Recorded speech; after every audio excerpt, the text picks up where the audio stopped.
Hello, Vedanta. Are you there? Good morning, Bede. Good Nice morning. to be back. It is. Did you have a nice cup of tea?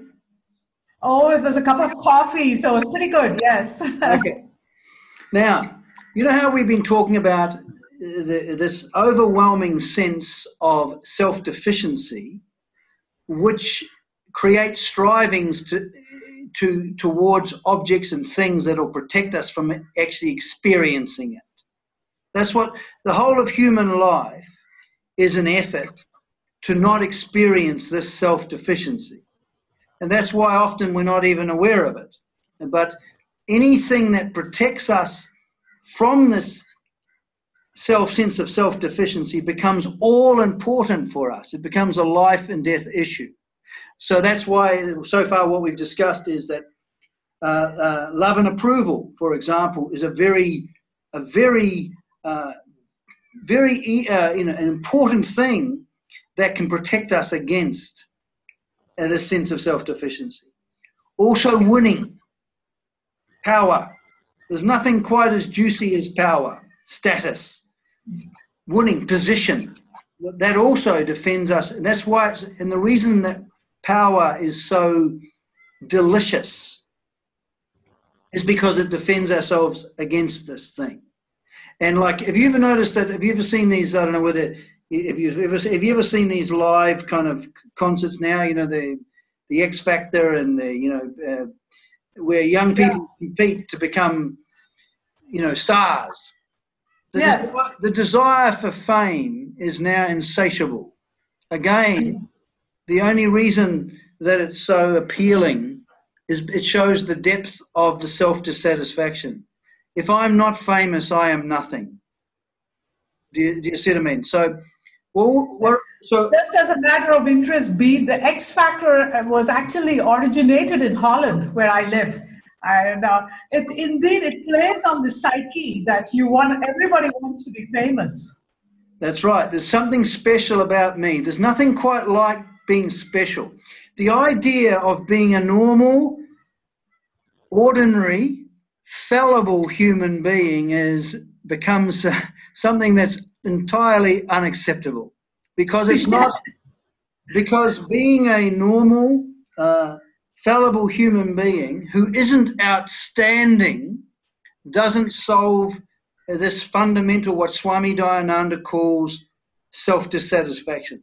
This self-dissatisfaction has incredible depth.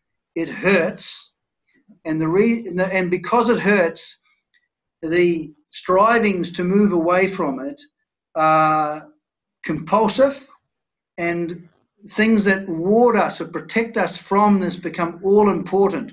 The problem is we hold on to them, but the problem is anything we hold on to starts, as soon as we've gained something in life, it always tends to move away. Have you noticed that?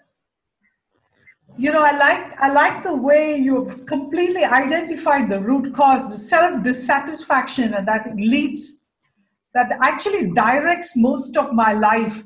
I mean, it's so true. And when you say it, it is confrontational, but to be honest, it is exactly has driven my entire life till now. Well, that's with all of us, Vedanta. And you see, what Vedanta, the good news of Vedanta is this, is that what we don't know is that when we are really factually simply being ourselves, and we understand what that means, being ourselves means being happy within ourselves. This is the whole point. So that when we are being ourselves, we become secure, composed, and content.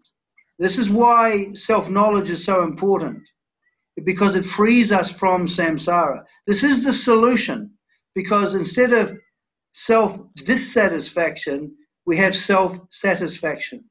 We're satisfied being ourselves. And this being ourselves, we always know when we're really being ourselves, because when we are being ourselves, we are in fact secure, we're composed, and we're content.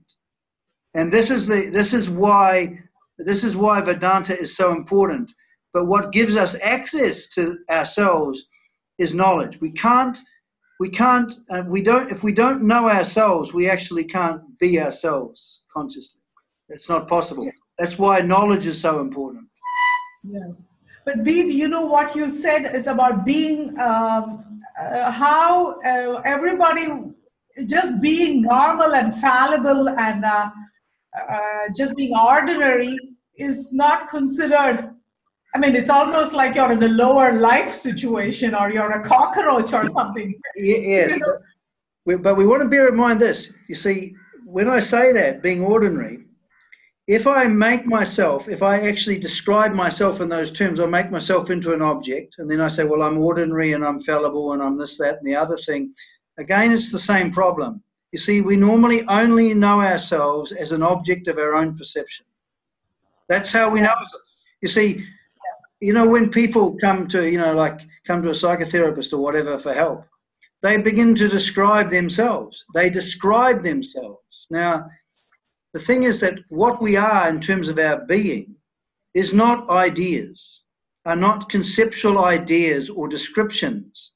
The problem is that we as human beings take ourselves to be an object of other people's perception, and we then make ourselves into an object of our own perception, and then we take this object to be ourself. This is our fundamental problem. So when we're talking about being ordinary, what I really mean is that when we're being ourselves, it's not on show for the world.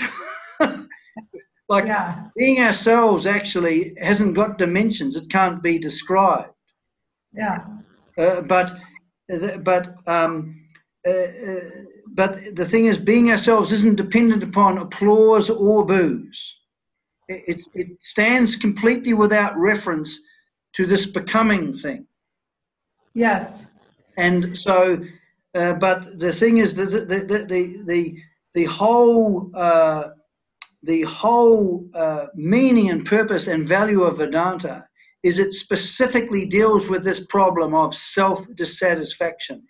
And when this is dealt with, all of the compulsive strivings to become something magnificent and self-glorious just become redundant, actually. That's the whole point. Okay? Now, what I wanted to deal with, we've dealt with the desire for love and approval, which will actually help satisfy or free us from the experience of self-dissatisfaction. We've dealt with the thing of trying to become better and bigger than other people to obtain power. Yes. And again, that's just a striving to defend ourselves against this self-dissatisfaction.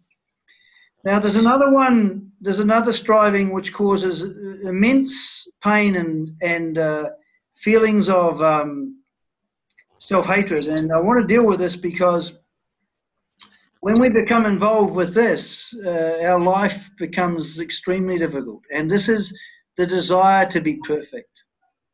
Yeah. Yes. Now, Swami Dayananda says that we never strive to be happy unless we feel we're unhappy already. We never strive to be perfect unless we feel we're defective. Yeah.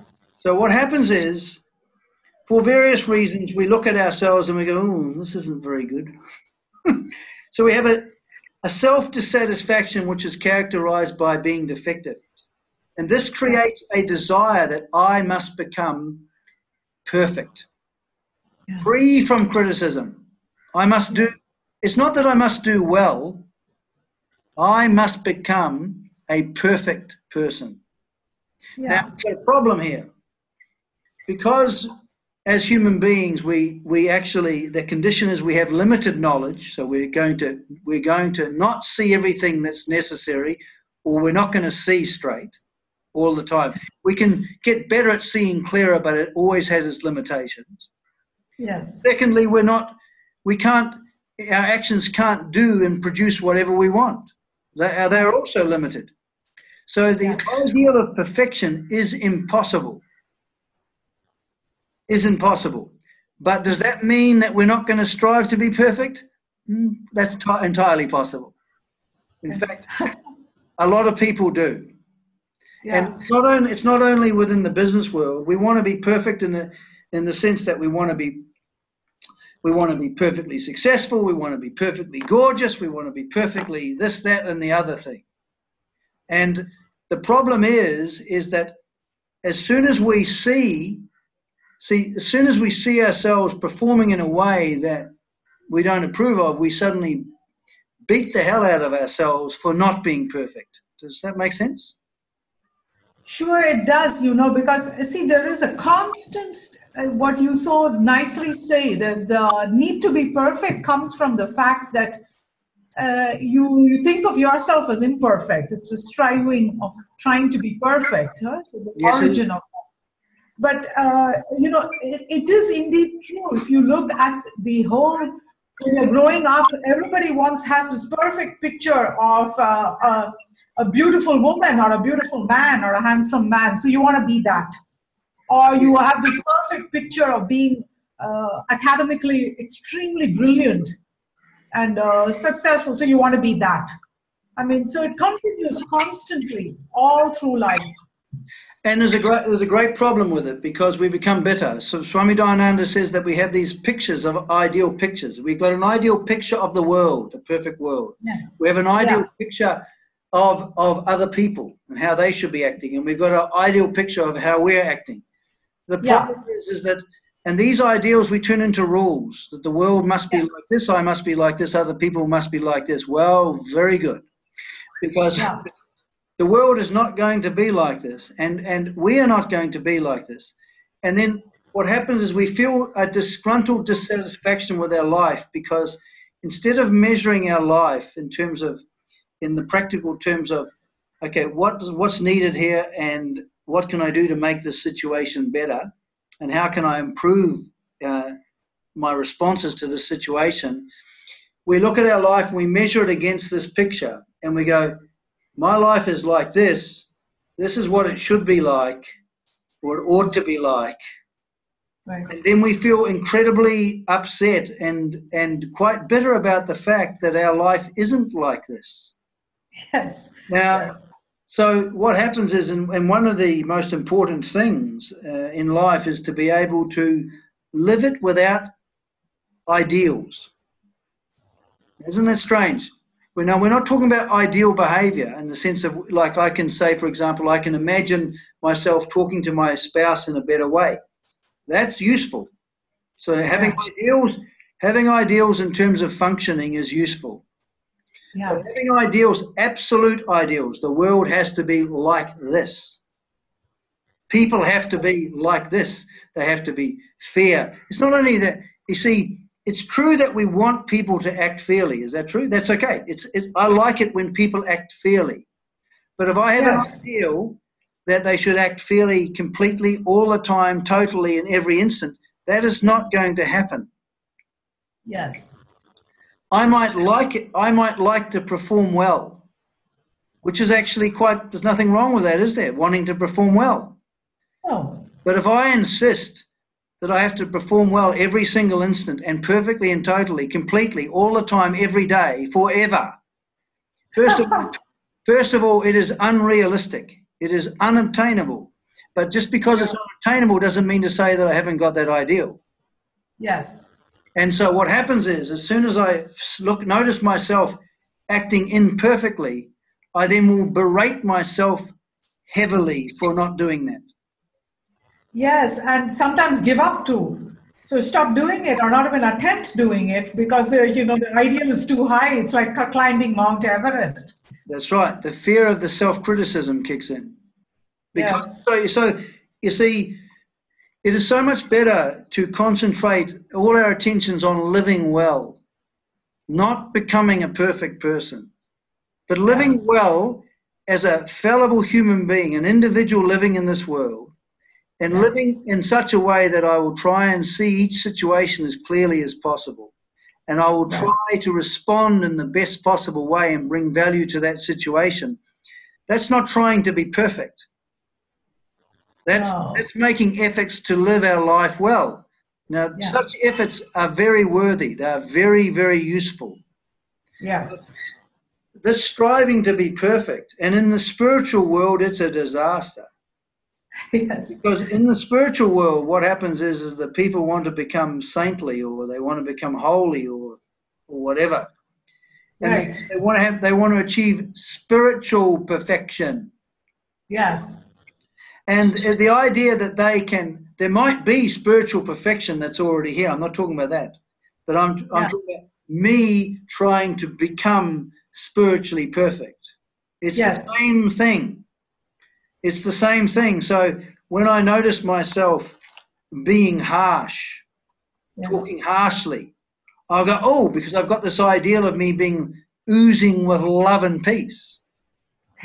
And when I see myself not acting that way, I then start to berate myself again. Yeah. And so what happens is my striving is subjective. Yeah. My beating myself up because I haven't acted perfectly, I'm a lowlife. That's another subjectivity. And so what happens is that there's a tremendous, as you say, there's a tremendous fear for doing anything because I might get the criticism. Yes. Whereas in Vedanta, we're not interested in becoming perfect as a human being. All we're interested in doing is that we're interested in living in the right way. And our whole emphasis is that when we see ourselves acting badly, which we will always do at certain times, what the most spiritual thing is to recognize it. Yes, I'm acting badly right now. This is not working. This is creating a bad result. Yeah. We can't be perfect, but we can be nearly perfectly honest. Yes. And that's a beautiful one. Yes. And being perfectly truthful is a lot more. You see, the most spiritual act in our life is to be truthful. Because you see, and then we become less fearful because you see, unless we actually give up all of these, unless we see, first of all, the stupidity of spiritual ideals and ideals in the sense of being a perfect person. And you see, the funny thing is that trying to be perfect is actually, and you know how we feel really put down when we're not perfect? Yes. You dig your own grave, actually. What we're suffering from is inverse arrogance. I want to be like God. I want to be all-knowing and all-perfect, and now I'm upset the fact that I'm not. Right. And while I hold that as an ideal, to become godlike in my perfection, I will be, not only will I be self-critical, I'll be critical of others because I'll use these same standards that I beat myself with, I beat other people with too. Yes. Do you see what I mean? So when we're talking about trying to be perfect, we're not interested in trying to be perfect. What we're interested in doing is seeing truthfully what our life is like and responding in non-harmful ways and bringing value. Not perfectly. Yes. But as best we can. Yes. As best we can. That's the term that Swami Dayananda uses. As best we can. Yes. And this frees us from a tremendous amount of burdens, actually. I can imagine that because, see, the thing is, what we are putting forward is, as the situation unfolds, doing the best I can is my duty. But the point is with a perfectionist, which I am, is that as the situation unfolds, this fear kicks in. Oh, will I be able to do the best I can? Won't I goof up? Won't I make these silly mistakes? Or what happens if the other person doesn't appreciate what I do? All these thoughts kick in, Yes, it's interesting, isn't it, that what you're saying? Because what happens is with perfectionism, is I attempt to do something, and that if I don't do it perfectly well, therefore I become a low-life, imperfect person. Yes, yes, yes. See, and that's terrible. And the pain of that is very real. Yeah. The pain of that is real. And so it's very important to see that the whole idea of being perfect and why it's so heavy is it defends us against the sense that I am a defective person. I'm not perfect. I'm full of defects, and I want to do something about that. But again, that is only a notion. The whole idea that I'm a defective person, I've made myself into an object. Once again, this is what we call in Vedanta objectifying. We objectify ourselves. So we make ourselves into an object, but in actual fact, we don't make ourselves into an object. What we do is we have notions of ourselves that are descriptive of ourselves, and those very descriptions, those very notions, give rise to a sense of ourselves. We become the notions, you see. Yeah, you're right. We become the notions. So we become a defective, a person full of defects, which is only a self-descriptions, a self-notions. And remember, in Vedanta, all self-notions are wrong. They're erroneous. They don't actually exist. Yeah. What exists is, you see, let's say I do something wrong. Does that make me a wrong person? No. But is it true that I've done something that maybe is wrong or doesn't work? True. Yeah. Is it unpleasant? True. But does suddenly my nature turn into this incredibly defective person? Suddenly my being, what I am, suddenly becomes defective? No, so that's the point, yes. So you do make errors, but you also the notion that I've become a low-life, miserable creature, that's where it's That's when we jump from reality to subjectivity. Yes. You see, it's very important to stick with facts. It's true. Yes. I've done this. I wanted to do it well, and I haven't done as well as I'd like. That helps me to stay in touch with reality. And then I go, okay, well, I'm going to do something about that. That it's very important to be accurate. Yep, I stuffed up on that one. Do you know what I mean? I mean, that's important. Yes. But the thing is that that's not the problem. The problem is that when I take that fact and then I say, because of that, I am therefore a low-life, defective person. Yes. Do you see what I mean? Because the person rejected me, therefore I'm unlovable. Yeah. You see, true. So the thing is that it's very important to be truthful about our performance, like I was saying before, because we can only improve what we recognize. You see, if I don't actually see that I'm talking to my spouse in a terse manner, and I go, oh, there I go again, that's not helpful. Is that recognition helpful? Sure, it is. And even if I have regret and remorse, that's also helpful, isn't it? That's not self-hatred. That's like, oh, I feel sorry that I did that. That helps me correct my behavior, doesn't it? That's useful indeed, yes. Without regret and remorse, we become sociopathic. Right. So the thing is that, so because I do something wrong doesn't make me into anything. Yeah. And also, but this is the thing. This is what we've got to give up. Because I do something right doesn't make me into anything either. Yes. We like the top part. We like the because I've done magnificently, I am a magnificent person, worthy of praise and adulation. Right. That we have to actually give that up. Now, what Swami Dayananda says, we can't give it up by force or will. What he says is we have to see again and again that it's just not true. We have to again say, yes, I've done very well. I've produced a fantastic result. I'm really happy about it. Well, what's wrong with that? Nothing wrong. It's reinforcing. That's just factual. Yes. But we have to add the but. But does this mean then that I am a wonderful human being who's superior to other people and all perfect and all knowing? No. So we have to see again and again and again that this is not true. Any notion, now this is the important thing in terms of the practice of Vedanta.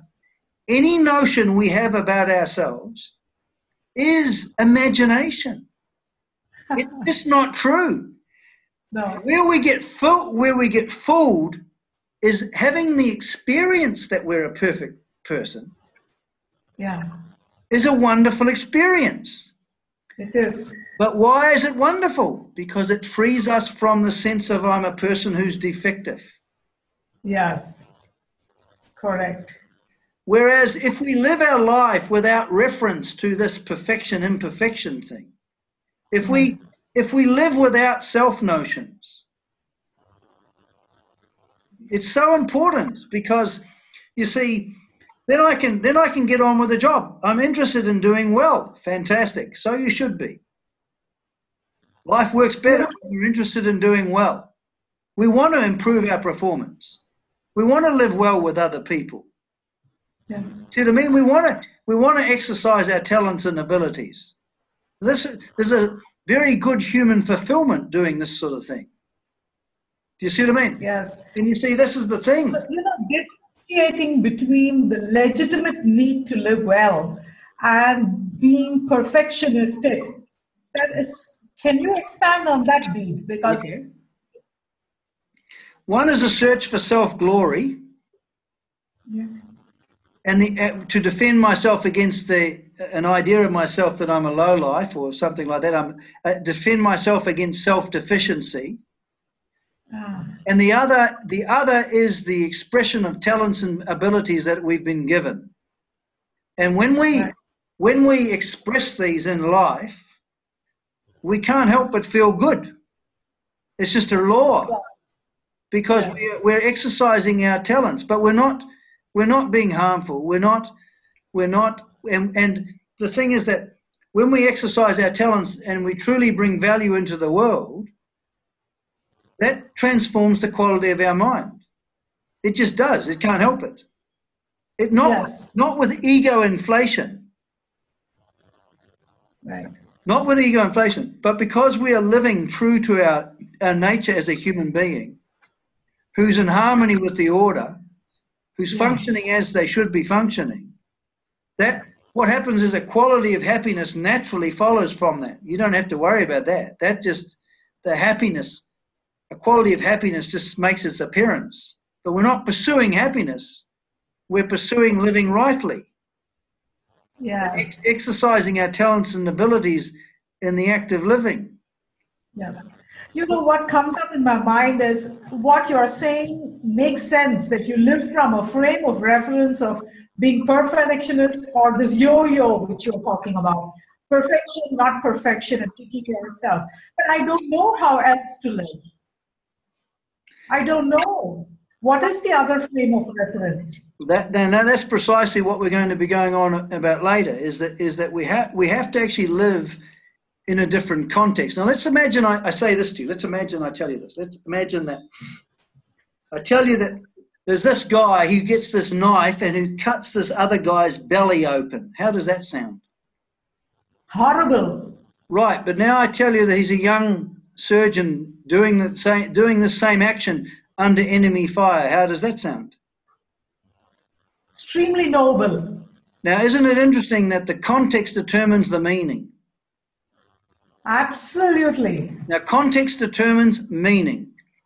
Now, the reason that us as human beings can't change or don't seem to be able to change is that if we try and change our actions and even our thinking, but we remain within the same context, in other words, the context of this self-dissatisfaction and striving towards a self-satisfaction.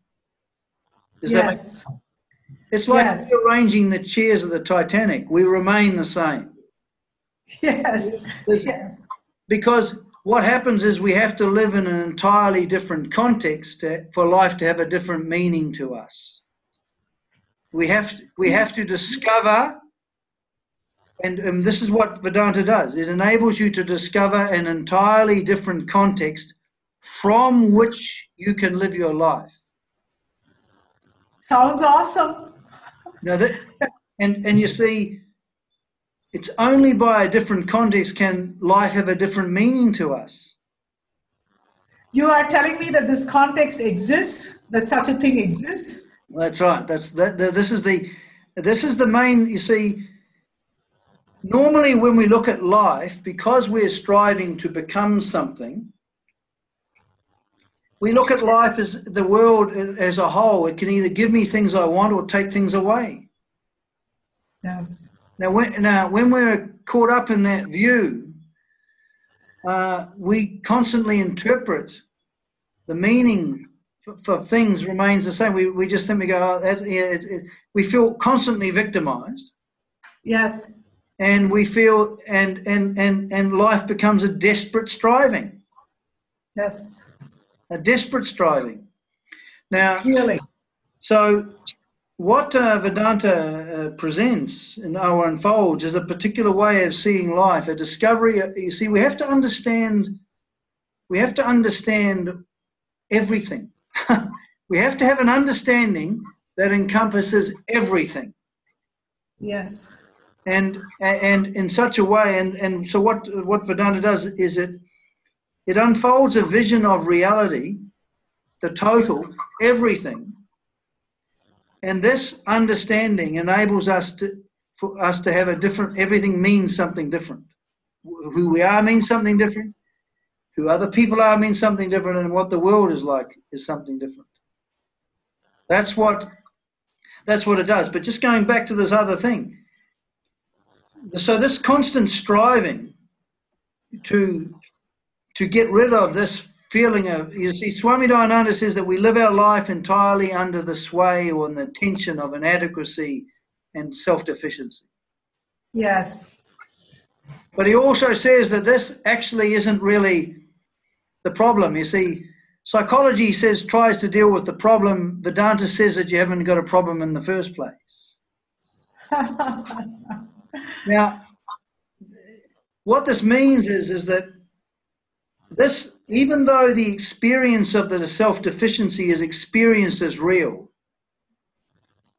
the basis of it is self-notions.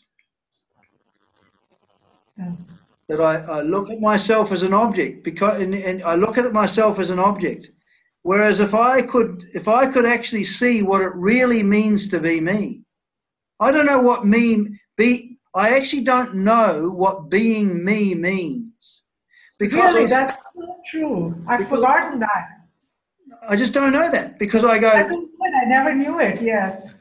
I'm a happy person. I'm a successful person. I'm a failure. I'm a confused person.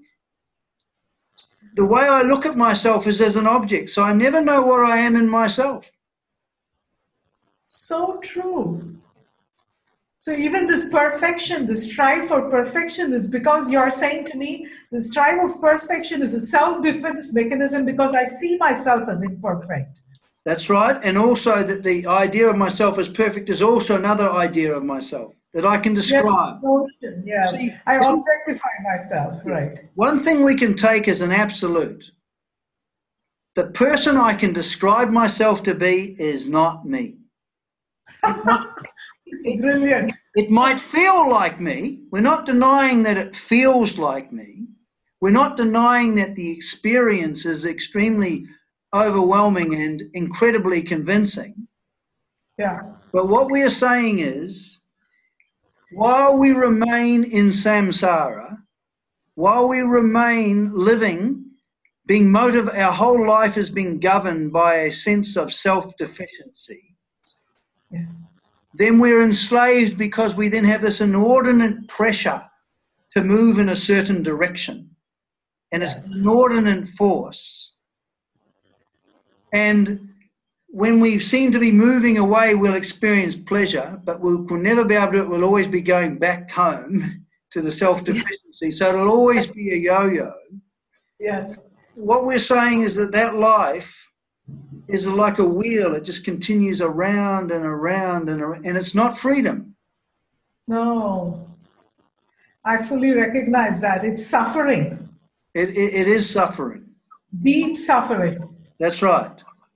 And it's based on the fact that because we have the erroneous, because we don't know ourselves, we then get erroneous ideas of ourselves, and then once we get erroneous ideas about ourselves, we try that we take to be ourselves. We then try to become a self that's not like that. Yes, but what I liked in what you said just now, Bede, is that this constant striving which you're talking about, it's because we don't know ourselves. This link to the fact that the striving is because I don't know who I am. I have a wrong notion of who I am. That is so profound. To even recognize that I don't know who I am. That's right. That's an important thing, because you see, the thing is that while we're caught in it and we're enclosed in it, we take it to be true. Correct. And it's endless. And the thing is that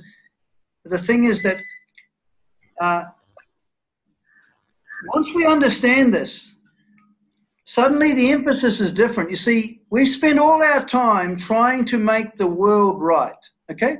And other people right, yes, so that we can feel right. Yes. Does that make sense? Now, yes, sure, right. The Vedanta opens up an entirely different view.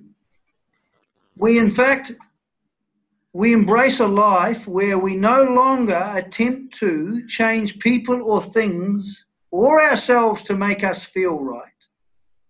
Right.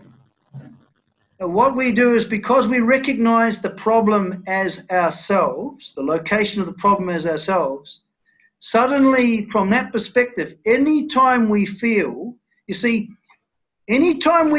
other than secure, composed, and content, from a Vedantic point of view, we're not being ourselves. It's so brilliant. So I just have to get this trigger. Oh, I'm not secure right now. I'm not being myself. Right. So then what happens is that fundamentally here we are. Every time we recognize, aha, I am upset, we're no longer seeing this. We're no longer seeing ourselves as a victim. We're seeing our condition. Here's my condition again. Yeah. And we're no longer going to try and fix up the big condition.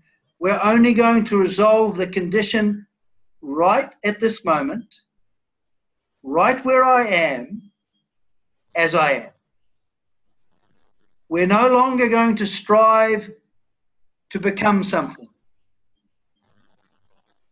We're only going to take ourselves on. So every time we notice that we're in friction, that we're disturbed, that we're lonely, that we're sad, that we're not going to try and fix the big condition that we made in our mind. Oh, I'm caught in samsara and it's too huge and I can't, because that's just intellectual. That's nonsense.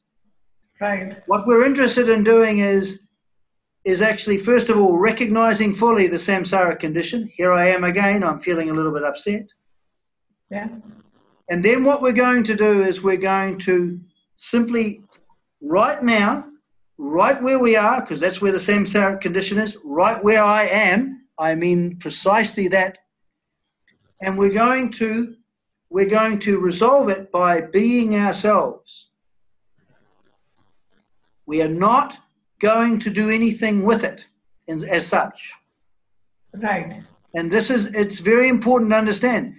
And so our starting point when it comes to the practice of Vedanta is the recognition.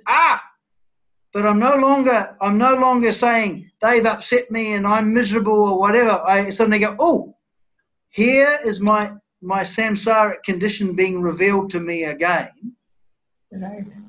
And now I'm going to bring the Vedantic remedy to this condition as it exists now. Does this make sense? Perfect. I like the fact that it's right here and right now, and it's not somewhere else, and also that it is. I have faith that it's. Let me give you the benefit of the doubt.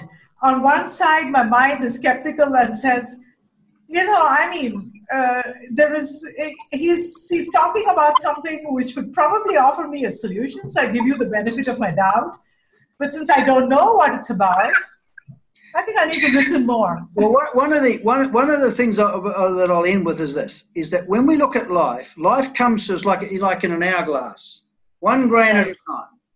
Yeah. Now, what happens is people don't try and solve their life through one grain at a time. They first of all, they think, well, what is my problem? When even people who study Vedanta can make this mistake. And they go, oh, my God, I've got all this ignorance and I've got all of this big samsara condition and, oh, my goodness. So the thing is that when we no longer try to deal with the big picture, but we're interested in solving the problem as it's presenting right now, it's no longer a big task. Yes. I'm no longer trying to be happy.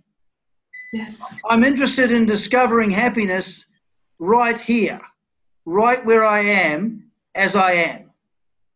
And if I lose sight of it tomorrow or the next half an hour, I do it again. But I'm no longer going to try to become happy. I'm not interested in that. I'm only interested, I'm unhappy right now. My I sense is unhappy.